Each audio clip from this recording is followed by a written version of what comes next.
Hello students, class 8 mathematics chapter number 6 factorisation of algebraic expressions. याच्यामध्ये last दोन व्हिडिओमध्ये मी तुम्हाला प्रॅक्टिस 6.1 करायचे दोन व्हिडिओ पाठवले होते, पार्ट 1 आणि पार्ट 2. त्याच्यावर आता आपल्या सगळ्यांचा प्रॅक्टिस 6.1 कंप्लीट झालेला असेल. प्रॅक्टिस 6.1 मध्ये काय केलं आपण? Factors of a quadratic trinomial. आज आपण पाहू factors of A cube plus B cube. Factors of A cube plus B cube म्हणजे ॲडिशन ऑफ टू क्यूब्स. आता हा जो याचा आपल्याला फॉर्म्युला कसा तयार झालेला पाहायचा. याचा पण फॉर्म्युला आहे, फॅक्टर्स ऑफ ए क्यूब बी क्यूबचा पण फॉर्म्युला आहे. तो फॉर्म्युला पहिले कसा तयार झालेला असेल आपण पाहून घेऊ. चॅप्टर नंबर 5 मध्ये एक आपण एक्सपान्शन फॉर्म्युला पाहिला होता, A plus B whole cube equal to A cube plus 3a² B plus 3ab² प्लस बी क्यूब. आता याच फॉर्म्युल्यावरून याचा फॉर्म्युला आपल्याला तयार करायचा आहे, तयार झालेला आहे. पहा कसा तयार झालेला असेल फॉर्म्युला. हा formula A plus B whole cube equal to A cube plus 3a² B plus 3ab² प्लस बी क्यूब. याला थोडं आपण असं अरेंज करू. बघा, A plus B whole cube equal to या cube cube term A cube B cube जवळजवळ घेऊन येऊ आपण. A cube plus B cube plus 3a² B plus 3ab². त्याच्यानंतर काय करू आपण, इथे साईड चेंज करून टाकू. म्हणजे ही राईट हँड साईड आहे, लेफ्ट हँडला घेऊन जाऊ आणि लेफ्ट हँड साईड राईट हँडला घेऊन जाऊ. म्हणजे ही जी राईट हँड साईड आहे लेफ्ट हँडला घेऊन जाऊ. A cube plus B cube plus 3a² B plus 3ab² equal to, आणि ही जी लेफ्ट हँड साईड आहे ही राईट हँडला घेऊन येऊ. काय left hand side? A plus B whole cube. त्याच्यानंतर एवढं अरेंज केल्याच्यानंतर आता पुन्हा पहा थोडं कसं ॲडजस्ट करू आपण. A cube plus B cube.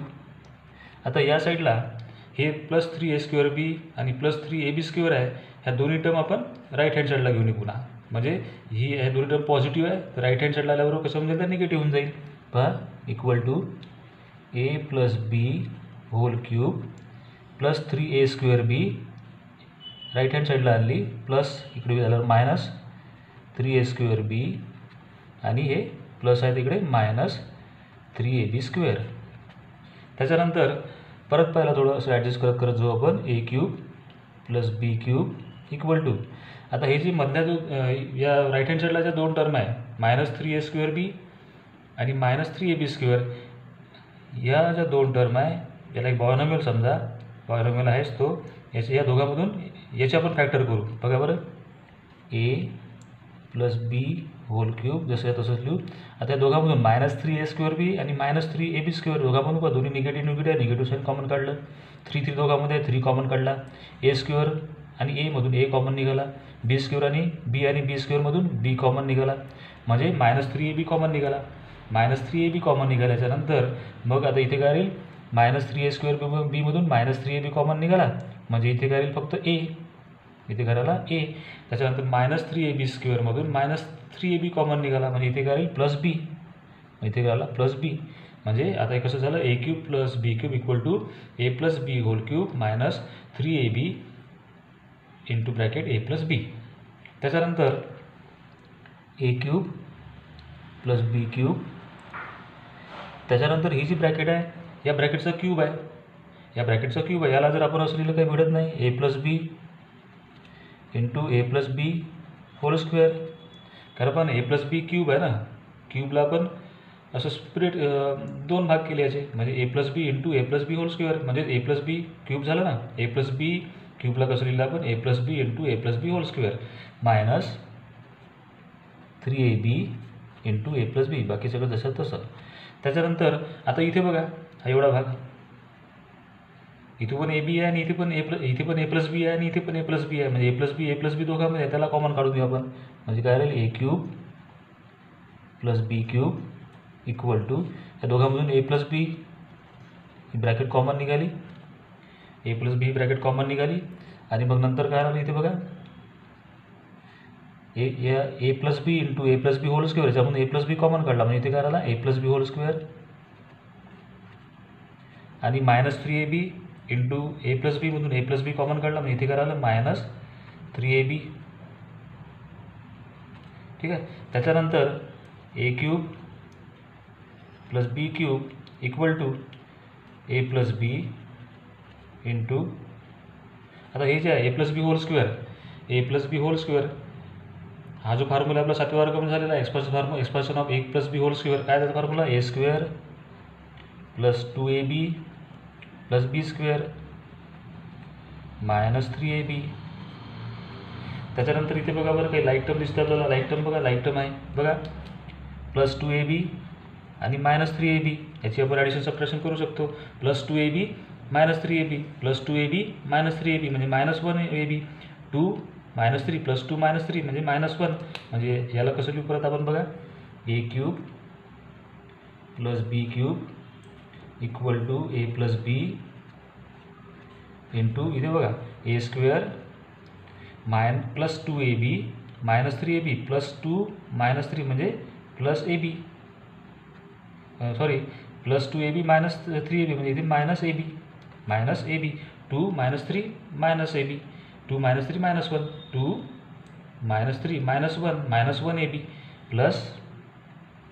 b². म्हणजे आता आपल्याला फॉर्म्युला मिळाला बघा a³ + b³ या फॉर्ममध्ये समजा दिलेलं एक्झाम्पल असेल त्याचे फॅक्टर्स काढायसाठी हा फॉर्म्युला वापरायचा a + b into bracket a² - ab + b². आणि या फॉर्म्युल्याचा वापर करून आपल्याला प्रॅक्टिस 6.1 करायचा आहे. फॉर्म्युला तर लक्षातच ठेवायचा. जे काही फॉर्म्युले झालेले आपले 5व्या 6व्या 7व्या वर्गापासून ते फॉर्म्युले व्यवस्थित सगळे एका सेपरेट अशा वहीमध्ये लिहत चला. म्हणजे फॉर्म्युला कोणता मिळाला आपल्याला फॅक्टर्स ऑफ a³ + b³ जर काढायचं असेल कोणता formula a³ + b³ = a + b into bracket a² - ab + b². हा फॉर्म्युला लक्षात ठेवायचा. तर एक्झाम्पल आपण समजावून घेऊ आणि मग प्रॅक्टिस 6.2 कडे जाऊ आपण. त्यानंतर काही एक्झाम्पल समजावून घ्या बघा. एक्झाम्पल फॅक्टराईज. एक्झाम्पल दिलेलं x³ + 27y³ x³ + 27y³. मग दिलेलं जे एक्झाम्पल असेल त्या एक्झाम्पलला ते जर a³ + b³ या फॉर्ममध्ये बसत असेल त्याच्यामध्ये आपल्याला बसवायचं आहे a³ + b³ मध्ये. आता याच्यासाठी जसे तुम्हाला स्क्वेअर माहीत आहे 1² 1 2² 4 3² 9 4² 16 5² 25, त्याप्रमाणे तुम्ही हे क्यूब आहे क्यूब हे पण व्यवस्थित एक चार्टच बनवून टाका. असा याप्रमाणे चार्टच बनवून टाका. म्हणजे 1 क्यूब काढायचं असेल तर 1 × 1 × 1 2 क्यूब काढायचं असेल तर 2चं 3 वेळा multiplication 8 3 cube 27 4 cube 16 5 cube 125 6 cube 2 9 16 यासारखे चार्टच तुम्ही बनवून ठेवून द्या. म्हणजे जेणेकरून ज्यावेळेस आपल्याला एखाद्या नंबरचा क्यूब कोणता नंबर कोणाचा क्यूब आहे शोधायचं झालं पटकन आपल्याला लक्षात आलं पाहिजे. आता बघा सगळ्यात पहिले काय करायचं x³ + 27y³ या दिलेल्या एक्झाम्पलला पहिले आपण a³ + b³ मध्ये अरेंज करू. a³ + b³ मध्ये अरेंज करू. बघा x³ ह्याला आपण असं लिहू शकतो ना x³ कारण व्हेरिएबल्स आहे फक्त प्लस 27y³. आता इथे पहा 27 हा कोणाचा क्यूब आहे पटकन लक्षात आलं पाहिजे. बघा 27 कोणाचा क्यूब आहे 3चा 3 क्यूब म्हणजे 27 म्हणजे 27च्या जागेवर काय लिहू आपण 3 आणि y³ ला y आणि याचा क्यूब म्हणजे कसं मिळालं आपल्याला x³ + 3y³ x³ + 3y³ म्हणजे आता ह्या काय झाला a³ + b³ a³ + b³ म्हणजे याच्या जागेवर काय x आणि बीच्या जागेवर 3y. त्याच्यानंतर मग पटकन फॉर्म्युला आठवायचा. फॉर्म्युला लिहून टाकायचा. फॉर्म्युला कोणता a³ + b³ = in bracket a + b into a² - ab + b². त्याच्यानंतर इथे या फॉर्म्युल्यामध्ये आणि हे दिलेलं एक्झाम्पल आपण अरेंज केलं त्याच्यामध्ये a आणि बीच्या जागेवर काय ते पाहून लिहून टाकायचं. बघा a³ x³ म्हणजे याच्या जागेवर काय x म्हणजे a = x and b = किती आहे 3y b = 3y वाटलं जसं लिहून टाकायचं ते पुट. म्हणजे या फॉर्म्युल्यामध्ये आपण एच्या जागेवर x ठेवू आणि बीच्या जागेवर 3y ठेवू. मग एवढं जोडल्याच्यानंतर समोरचं कॅल्क्युलेशन अगदी सोपी आहे. फक्त तुम्हाला व्हॅल्यू समजलं पाहिजे आणि हे दिलेलं एक्झाम्पल a³ + b³ मध्ये अरेंज करता आलं पाहिजे. त्याच्यानंतर दिलेलं एक्झाम्पल परत लिहू आपण. कोणतं एक्झाम्पल दिलेलं होतं आपल्याला x³ + 27y³ = त्याला कसं अरेंज केलं होतं आपण ते लिहायचं a³ + b³ फॉर्ममध्ये x³ + 3y³ याप्रमाणे त्याला अरेंज केलं होतं आपण.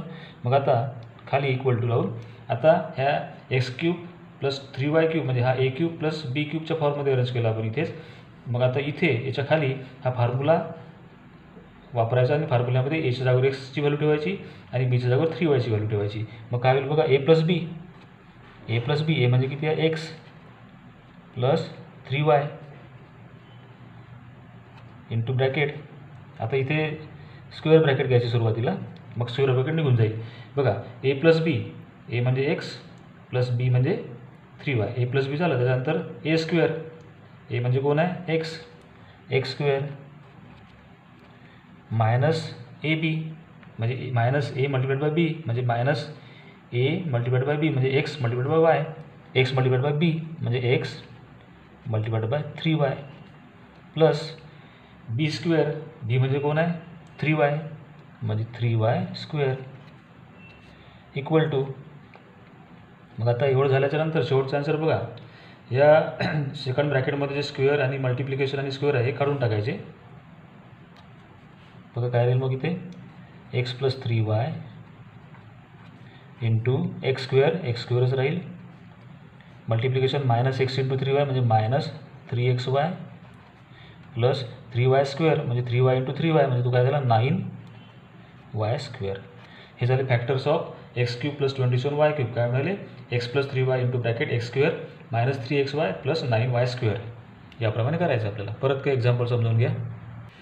सेकंड एक्झाम्पल बघा 8p cube plus 125 Q cube. सगळ्यात पहिली स्टेप दिलेलं एक्झाम्पल ए क्यूब प्लस बी क्यूब या फॉर्ममध्ये अरेंज करणे. आता इथे बघा 8p क्यूब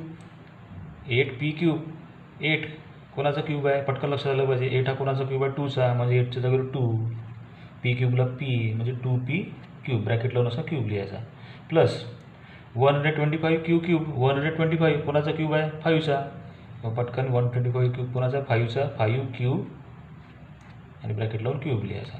त्याच्यानंतर दिलेलं एक्झाम्पल आपण A cube plus B cube या फॉर्ममध्ये अरेंज केलं. त्याच्यानंतर फॉर्म्युला लिहायचा A cube plus B cube equal to in bracket A plus B into bracket A square minus A B plus B square. त्याच्यानंतर formula लिहिल्यानंतर जे आपण अरेंज केलं त्याच्यामध्ये ए आणि बी कोण आहे पहा. ए म्हणजे कोण आहे 2p, ए म्हणजे 2p आणि बी म्हणजे 5 क्यूब. त्याच्यानंतर या ए आणि बीच्या उले फॉर्म्युला ठेवायच्या. पण पहिले एक्झाम्पल लिहून टाकू. कोणतं एक्झाम्पल आहे पण जे अरेंज केलं त्याला 8p cube plus 125 Q cube. त्याला अरेंज केलं होतं आपण कशा प्रकारे अरेंज केलं होतं आपण 2p whole cube plus 5 cube असं ब्रॅकेट लावून अरेंज केलं होतं. म्हणजे ए क्यूब प्लस बी क्यूबच्या फॉर्ममध्ये याला अरेंज केलं. मग हे इक्वल टू लावायचं खाली आणि आता या ज्या व्हॅल्यू आहे ए आणि बीच्या या फॉर्म्युला ठेवायच्या. पहा ए प्लस बी, ए म्हणजे किती आहे 2p प्लस बी म्हणजे 5 cube into bracket A square, A म्हणजे स्क्वेअर ब्रॅकेट घ्यायची. ए म्हणजे ए स्क्वेअर, ए म्हणजे 2p म्हणजे 2p square minus A B म्हणजे ए मल्टिप्लाइड बाय बी, ए कोण आहे 2p multiplied by B 5 cube plus B square, B म्हणजे 5 क्यूब स्क्वेअर आणि स्क्वेअर ब्रॅकेट क्लोज करून टाकायची. Square bracket close. त्याच्यानंतर शेवटच्या स्टेपमध्ये ही ब्रॅकेट कशीच राहील ए प्लस बी म्हणजे 2p प्लस 5 क्यूब इंटू आता या ब्रॅकेटमध्ये स्क्वेअर मधलं मल्टिप्लिकेशन आणि स्क्वेअर काढून टाकायचे 2p स्क्वेअर म्हणजे 2p मल्टिप्लाइड बाय 2p किती झाले 4p square minus 2p multiplied bye 5 cube 2 multiplied by 5 नंबरचं multiplication 2 multiplied by 5 10p cube plus 5 Q square 5 Q multiplied by 5 Q काय झाला तो 25 क्यू स्क्वेअर म्हणजे 8p cube plus 125 Q cube याचे factor किती मिळाले 2p plus 5 cube into bracket 4p square minus 10p cube plus 25 Q square. याप्रमाणे परत example समजावून घ्या. त्यानंतर थर्ड एक्झाम्पल बघा p cube plus 1/64 p cube plus 1/64 p cube. आता पुन्हा पहिली स्टेप आपली दिलेल्या एक्झाम्पलला ए क्यूब प्लस बी क्यूब या फॉर्ममध्ये अरेंज करायचं.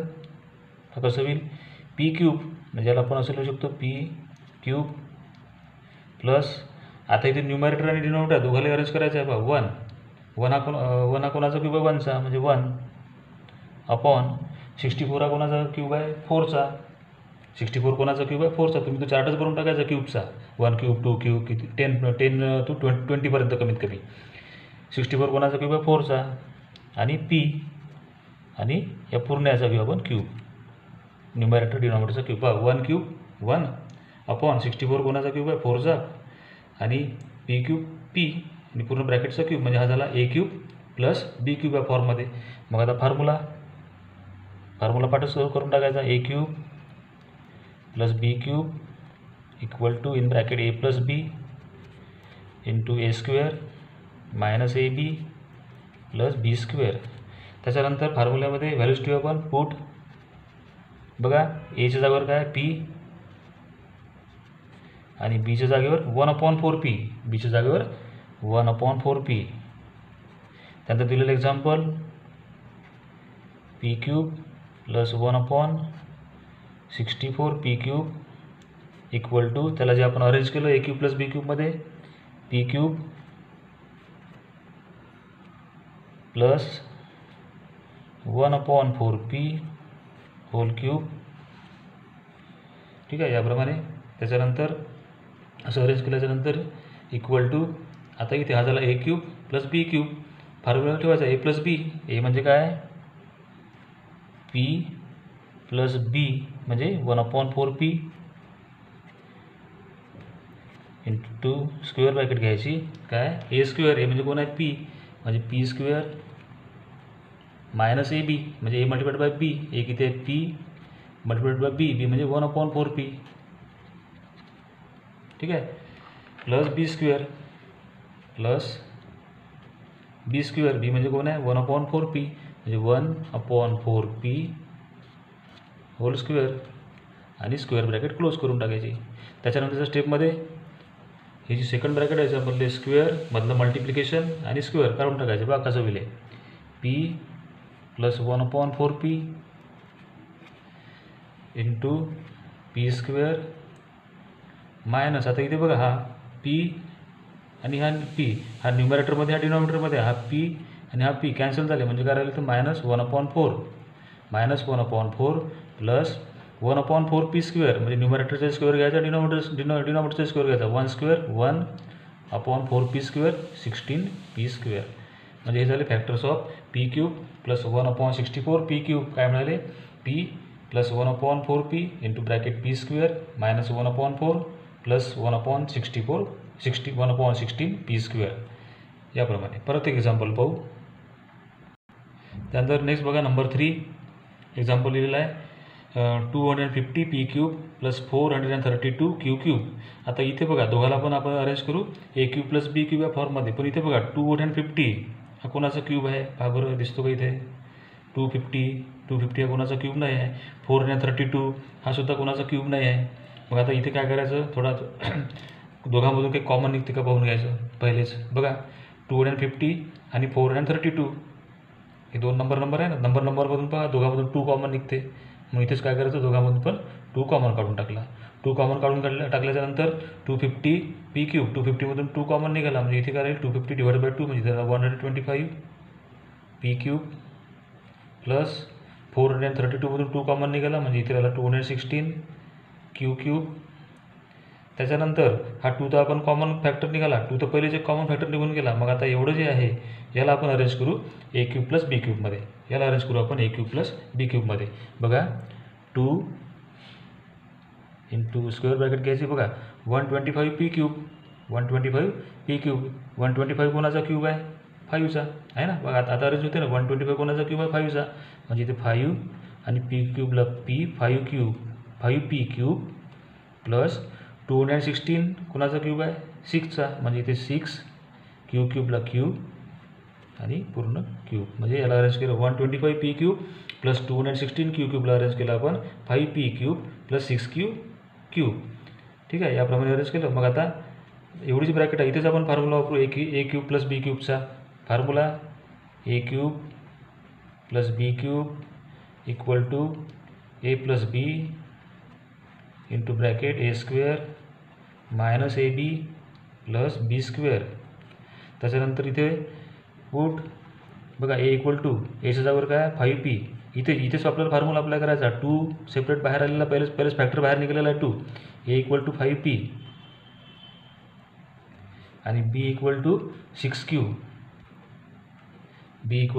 6q त्याच्यानंतर आता या ए आणि बीच्या व्हॅल्यू या फॉर्म्युल्यामध्ये ठेवू. पण आपण दिलेलं जे एक्झाम्पल आहे त्याला कसं अरेंज केलं ते लिहून टाकायचं पहिले. कसं काय अरेंज केलं त्याला बघा.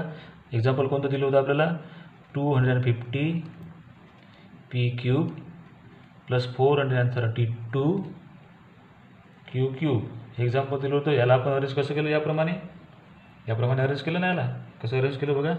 2 पहिलेच बाहेर काढून टाकला कॉमन, आणि ब्रॅकेटमध्ये काय राहिलं 5p cube plus 6q cube. ठीक आहे, इक्वल टू. आता हा 2 पहिलेच बाहेर निघाला, 2ला तसंच लिहत जायचं, आणि इथे फक्त आता फॉर्म्युला अप्लाय करू आपण. A cube plus B cube. A cube plus B cube काय? ए plus B. 2 into A plus B म्हणजे 5p plus 6q into square ब्रॅकेटमध्ये काय लिहू आपण? A square minus A B plus B square. A म्हणजे कोण आहे? ए स्क्वेअर म्हणजे ए म्हणजे 5p square minus A B म्हणजे ए मल्टिप्लाइड बाय बी म्हणजे 5p multiplied by 6q plus B square. B म्हणजे 6q म्हणजे 6q स्क्वेअर इक्वल टू. पुन्हा हा 2 तसंच लिहत जायचं, कारण 2 कॉमन काढला आपण पहिलेच. 2 into 5p plus 6q into आता या ब्रॅकेटमध्ये स्क्वेअर मल्टिप्लिकेशन आणि हा स्क्वेअर करून टाकायचा. 5p स्क्वेअर म्हणजे किती झाला तो? 25p स्क्वेअर मायनस मल्टिप्लिकेशन दोघाचं 5p into 6 30p cube plus 6q square म्हणजे किती झाला? 6 हा क्यू आहे, 6q स्क्वेअर. 6 दोघाचा स्क्वेअर घ्यायचा. 6 स्क्वेअर 36 क्यू स्क्वेअर. याप्रमाणे म्हणजे 250 P cube plus 432 Q cube. याचे फॅक्टर्स किती मिळाले आपल्याला? 2 into bracket 5p plus 6q into bracket 25p square minus 30p Q plus 36q square. याप्रमाणे आता याप्रमाणे आपल्याला करायचं प्रॅक्टिस सेट 6.2. त्याच्यामधले मी काही 2-3 एक्झाम्पल तुम्हाला समजावून देतो या पार्टमध्ये, आणि बाकीचे राहिलेले जे एक्झाम्पल राहतील प्रॅक्टिस सेट 6.2 मधले हे नेक्स्ट पार्टमध्ये मी तुम्हाला पाठविले. ठीक आहे, काही एक्झाम्पल पाहू आपण बघा. त्यानंतर प्रॅक्टिस सेट 6.2 क्वेश्चन आहे फॅक्टराईज. त्यामुळे नंबर 1 बघा, x cube plus 64y cube. सगळ्यात पहिली स्टेप कोणती राहील आपली? दिलेलं एक्झाम्पल ए क्यूब प्लस बी क्यूब या फॉर्ममध्ये अरेंज करणे. बघा कसं होईल. बघा याला दिलेलं एक्झाम्पल आहे x cube plus 64y cube. बघा एक्स क्यूब, याला एक्स क्यूब असं लिहू शकतो, इथे काही नंबर तर नाही आहे. त्यानंतर 64y क्यूब. 64y क्यूब, 64 हा कोणाचा क्यूब आहे? 4चा. मग 64च्या जागेवर 4 लिहू शकतो, y क्यूब जागेवर y, आणि त्या सगळ्यांचा ब्रॅकेट लावून क्यूब घेऊन टाकायचा. बघा कसं लिहू? एक्स क्यूब प्लस 64 कोणाचा क्यूब आहे? 4y, आणि त्याचा ब्रॅकेट लावून असा क्यूब घ्यायचा. म्हणजे पहा दिलेलं एक्झाम्पल पहिले आपण A cube plus B cube या फॉर्ममध्ये अरेंज केलं. A cube plus B cube. त्याच्यानंतर फॉर्म्युला लिहायचा A cube plus B cube. काय formula? A cube plus B cube equal to A plus B in bracket A square minus A B plus B square. त्याच्यानंतर या फॉर्म्युलामध्ये value to put. बघा ए equal to किती कसं arrange केलं आपण? X cube plus 64y क्यूबला X cube plus 4y cube म्हणजे A equal to X and B equal to 64y क्यूबला कसं अरेंज केलं? 4y cube. B equal to 4y. मग आता दिलेलं एक्झाम्पल पुन्हा लिहू आपण. X cube plus 64y cube equal to त्याला अरेंज केलं आपण ए क्यूब प्लस बी क्यूबमध्ये X cube plus 4y cube equal to. आता इथे फॉर्म्युला वापरू आपण A cube plus B cube. A cube plus B cube म्हणजे ए प्लस बी. ए म्हणजे एक्स, बी म्हणजे 4y म्हणजे X plus 4y into bracket A square. A म्हणजे X, X square, square bracket घेऊ X square minus A B म्हणजे A multiplied by B म्हणजे A किती आहे? X. B 4y multiplied by plus B square plus B square plus B square. B म्हणजे किती आहे? 4y square, आणि square bracket खोली ते प्लस आहे 4y स्क्वेअर. त्याच्यानंतर एक्स प्लस 4y, आणि या ब्रॅकेटमधलं हे स्क्वेअर मल्टिप्लिकेशन स्क्वेअर करून टाकायचे. एक्स स्क्वेअरच राहील. Multiplication minus x into 4y minus 4xy plus 4y square 4y into 4y म्हणजे किती झालं? 16y square. याप्रमाणे म्हणजे factors of x cube plus 64y cube काय मिळालं आपल्याला? X plus 4y into bracket x square minus 4xy plus 16y square. याप्रमाणे. त्यानंतर सेकंड एक्झाम्पल बघा प्रॅक्टिस 6.2 मधलं 125 P cube plus Q cube. पुन्हा दिलेल्या एक्झाम्पलला ए क्यूब प्लस बी क्यूबमध्ये अरेंज करणे. 125 पी क्यूब. 125 कोणाचा क्यूब आहे? 5चा. 125 कोणाचा क्यूब आहे? 5चा म्हणजे ते 5 लिहायचा. पी क्यूबला पी आणि त्याचा ब्रॅकेट लावून असा क्यूब घ्यायचा. प्लस क्यू क्यूबला क्यू आणि त्याचं ब्रॅकेट लावून क्यूब. म्हणजे पहा दिलेलं एक्झाम्पल आपण A cube plus B cube या फॉर्ममध्ये अरेंज केलं. त्याच्यानंतर फॉर्म्युला लिहू आपण A cube plus B cube equal to A plus B into bracket A square minus A B plus B square. त्याच्यानंतर फॉर्म्युल्यामध्ये व्हॅल्यू ठेवायचं आपल्याला. हे जे अरेंज केलं इथे पहा ए क्यूब प्लस बी क्यूब म्हणजे ए म्हणजे 5p आणि बी क्यूब बी म्हणजे क्यू क्यूब क्यू बी म्हणजे क्यू. आणि या व्हॅल्यू जशा तशा फॉर्म्युला ठेवायचा. आपण दिलेलं एक्झाम्पल कसं आहे 125p cube plus Q cube. त्याला अरेंज केला आपण ए क्यूब प्लस बी क्यूबमध्ये 5p cube plus Q cube equal to. मग आता इथे याला आपण अरेंज केलेलं आहे ना बघा ए क्यूब प्लस बी क्यूब म्हणजे ए म्हणजे 5p आणि बी म्हणजे क्यू. मग या व्हॅल्यू सरळ सरळ ए आणि बीच्या व्हॅल्यू ठेवायच्या. ए प्लस बी ए म्हणजे किती आहे 5p प्लस बी म्हणजे क्यू इंटू स्क्वेअर ब्रॅकेट घ्यायची ए स्क्वेअर ए म्हणजे 5p square minus A B म्हणजे ए मल्टिप्लाइड बाय बी म्हणजे 5p multiplied by Q 5p multiplied by Q plus B square B म्हणजे कोण आहे क्यू स्क्वेअर. त्याच्यानंतर ही जी सेकंड ब्रॅकेट आहे सेकंड ब्रॅकेटमधलं जे स्क्वेअर आहे मधलं मल्टिप्लिकेशन आहे त्याला अरेंज करून टाकायचं. इथे मल्टिप्लिकेशन आहे ए बी. काय होईल बघा 5p प्लस क्यू इथं जसं तसंच राहील इंटू 5p स्क्वेअर म्हणजे 5p multiplied bye 5p again चला 25p square minus 5p into Q म्हणजे 5p क्यू आणि प्लस क्यू स्क्वेअर. हे झाले factors of 125p cube plus Q cube. कोणते मिळाले 5p plus Q into bracket 25p square minus 5p Q plus Q square. आता याप्रमाणे तुम्हाला practice 6.2 मला जे बाकीचे एक्झाम्पल आहे ते तुम्हाला करून पाहिजे आहे. सगळ्यात पहिले हा फॉर्म्युला समजून घ्या. ह्या फॉर्म्युलाचा वापर करून आपल्याला करायचा आहे. प्रॅक्टिस 6.2मध्ये दिलेले एक्झाम्पल व्यवस्थित समजावून घ्या, नोट करून घ्या. प्रॅक्टिस 6.2मधले मी 2 करून दिलेले आहे ते नोट करा. आणि याप्रमाणे प्रॅक्टिस 6.2मधले बाकीचे जे एक्झाम्पल आहे तुम्ही करायचा प्रयत्न करा. आणि नेक्स्ट पार्टमध्ये याचा पुन्हा नेक्स्ट पार्ट बनवू आणि त्याच्यामधले प्रॅक्टिस 6.2मधले जे राहिलेले एक्झाम्पल आहे ते मी नंतर तुम्हाला नेक्स्ट पार्टमध्ये पाठवेल. ठीक आहे. त्याच्याप्रमाणे प्रयत्न करा. 6.2मधले 2 एक्झाम्पल समजावून दिलेले आहे त्याप्रमाणे बाकीचे एक्झाम्पल तुम्ही करायचा प्रयत्न करा. हे सगळं समजावून घ्या, नोट करा. ठीक आहे. थँक्यू.